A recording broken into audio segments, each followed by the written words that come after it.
IMF क्या है, IMF के पास पैसा कहां से आता है, आईएमएफ अलग अलग कंट्रीज को लोन क्यों देती है। आईएमएफ बैंक की तरह काम करने वाली एक ऑर्गेनाइजेशन है। जिस तरह से एक आम बैंक के अंदर अलग अलग लोग आकर अपना पैसा डिपॉजिट करवाते हैं, फिर उस पैसे को बैंक आगे लोगों को लोन पे देके उनसे रिटर्न में इंटरेस्ट रेट के थ्रू प्रॉफिट बनाता है। इसी तरह आईएमएफ भी एक बैंकिंग सिस्टम की तरह काम करने वाली इंटरनेशनल ऑर्गेनाइजेशन है जिसकी 190 कंट्रीज मेंबर हैं। ये सारी कंट्रीज आईएमएफ के अंदर पैसा डिपॉजिट करवाती हैं ताकि अगर इन 190 कंट्रीज में से किसी एक कंट्री में फाइनेंशियल क्राइसिस आए, यानी कि उसके हालात खराब हों, तो आईएमएफ उस कंट्री को लोन देके उसकी इकोनॉमी को स्टेबल करने में उसकी हेल्प कर सके।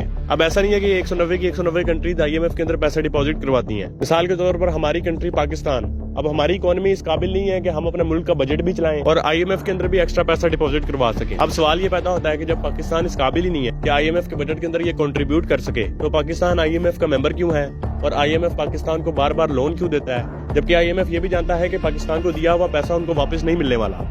इसके पीछे के दो रीजन है। दुनिया के अंदर जितनी भी कंट्रीज हैं उनकी इकोनॉमीज एक दूसरे के साथ एसोसिएट है, यानी कि अगर एक कंट्री का दिवालिया होता है, वो बैंकरप्ट होती है, तो उसकी वजह से सिर्फ उस कंट्री को नुकसान नहीं होगा बल्कि उसके साथ एसोसिएट उस कंट्री के साथ लेन देन करने वाली दूसरी कंट्रीज के ऊपर भी इसका बुरा असर पड़ेगा। मिसाल के तौर पर अगर आज यूएस स्टॉक मार्केट क्रैश कर जाती है तो उसका नुकसान सिर्फ अमेरिका वालों को नहीं होगा बल्कि अमेरिका स्टॉक मार्केट के साथ एसोसिएट दुनिया की जितनी भी कंट्रीज हैं उनकी स्टॉक मार्केट के अंदर भी डाउनफॉल आ जाएगा। और इसके पीछे का दूसरा रीजन है आईएमएफ के अपने मफादात। आईएमएफ का जितना टोटल बजट है उसके अंदर अमेरिका और यूरोपियन कंट्रीज सबसे ज्यादा कंट्रीब्यूट करती हैं, इसलिए आईएमएफ ऑर्गेनाइजेशन अमेरिका और यूरोपियन कंट्रीज को सबसे ज्यादा फेवर भी करती है। अमेरिका और यूरोपियन कंट्रीज आईएमएफ को एज अ टूल यूज करती हैं, अंडर डेवलप्ड कंट्रीज को लोन देके उनसे अपनी शराइत मंजूर करवाती हैं ताकि उनसे अपने मफादात को पूरा करवा सके।